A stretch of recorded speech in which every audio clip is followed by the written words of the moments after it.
Hey everyone, this is David. Welcome back behind the velvet rope. But let's just get right into it today because we are here with the one, the only Kate Flannery. Hey, Or should I say Starfish? Starfish to you, please. Thank you. I mean, welcome. You've done so much in your career. You've done some reality TV. Like, what made you want to be a part of The Masked Singer and don this starfish costume? Well, I will tell you, last season, season 10, I got to get a clue with Lance Bass, and I had such a great time. So when they asked me to be a part of this, I was like, absolutely. If you invite me to a party, I will show up. That's the good news and the bad news. So, like, maybe we have Lance Bass to thank for your starfish costume. Right. Thank you, Lance. Now that you have been unmasked, like, have you been hearing from a lot of your famous friends? Like, what has the reaction been? Are people like, we knew it was you? Or some people like, oh my gosh? A little bit, yes. I've heard from a few people, which is unbelievable. And I really appreciate the support. It's so funny. It's such a contrast because I got eliminated, but I feel like I kind of won. I really do. I feel like I had so much support. There was so much love for that little starfish. It's crazy, People love the starfish. crazy. I mean, I have a little mask and snorkel. It's not the same one, but anyway, the gifts keep on giving. You have like props that you have from, well, look, you sang a variety of songs. You sang Madonna and some Green Day and some Bowie. Like, what is on your playlist, like in your life when you're out and about? I'm actually a huge Queen fan, so I was really, really excited to sing Queen. I mean, the weird thing is like singing under pressure, I realized it's a duet with Queen and David Bowie. So I really was like tackling a mountain, but I once again I felt very supported. So again, if someone asks you to do something, say yes. Even if you feel old and unwanted, just say yes, do it, show up. Well, I am a huge Madonna fan, so I was very happy to have you sing Material Girl. Like, do you like Madonna? I mean, she's I just do, no, completing, yeah. absolutely. And all like her early stuff was like such a part of, it's just the soundtrack of my life, So so fun, really fun. And I felt like Green Day felt like this responsibility. I sort of felt like Fievel, the little mouse in An American Tail, because I felt like there was this big dramatic song and I was just this little starfish kind of walking around. It's very on point. Right? Are people shocked? So many people associate you with The Office. Now, I know you can sing because I have seen your cabaret with Jane Lynch before. I have been there in the audience. Like, are people shocked when they find out that you can sing? Well, when I was on The Office, they actually the showrunner basically said, if Meredith sings, she doesn't sing because it's a documentary. And so, like, we're in Scranton and not everybody at a paper company can sing. And I totally get that. So it was like a little secret in that respect because I never got to sing on TV. And doing the live shows with Jane Lynch, we've been doing it for almost 10 years now. We have such a great time. We really, really do. And we did a Christmas album together. So we get to spend every December together, whether she likes it or not. We have to. And the audiences are great. The band is great. I mean, I definitely feel like I have more of a jazz vibe than rock and roll. So I was pushed a bit out of my comfort zone.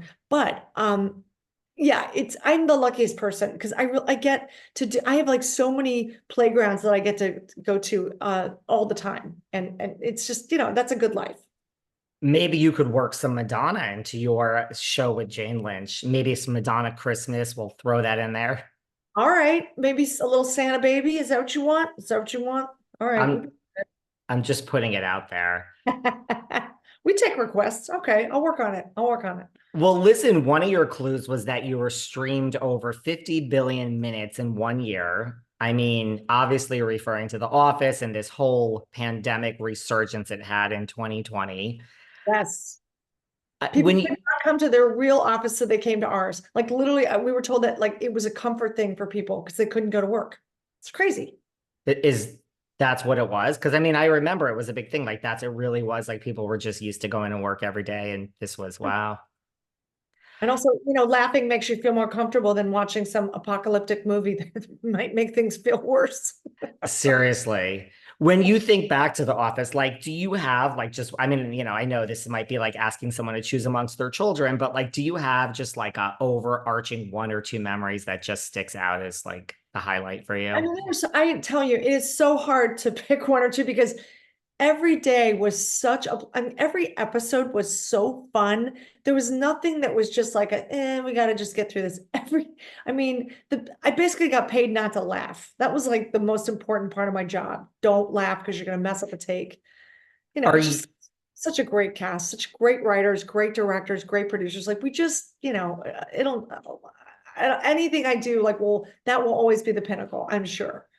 can you tell as an actress? Because like The Office had a moment, but it really was like, I think, like Steve Carell and like 40, The Virgin and like that movie, like it really just kind of like, can you tell as an actress when you read something like this is it, it's going to be a hit or not really? I knew it was wonderful, but I didn't know if it was like right for NBC.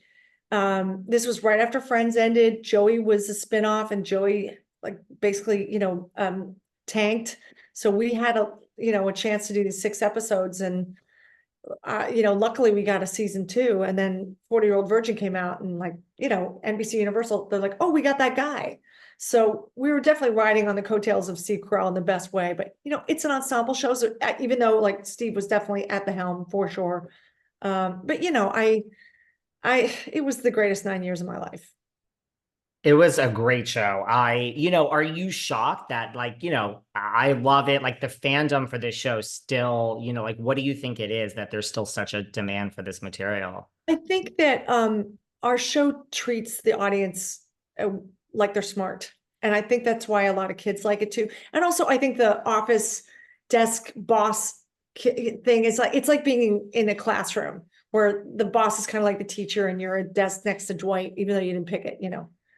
So it's kind of there's a weird, but I think the kids plug into it, smart kids in particular.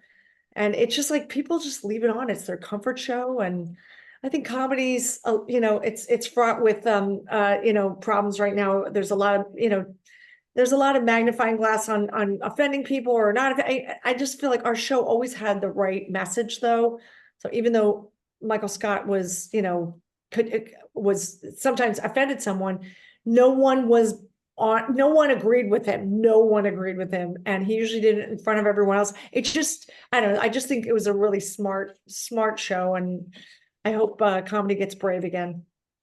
I hope comedy gets brave again. I mean, what about The Office getting brave again or coming back? There is all this talk, like Greg Daniels is attached. Like, is this a real thing that an Office reboot is coming? I don't know. I really don't. I have not been I've not been asked, so I can't answer.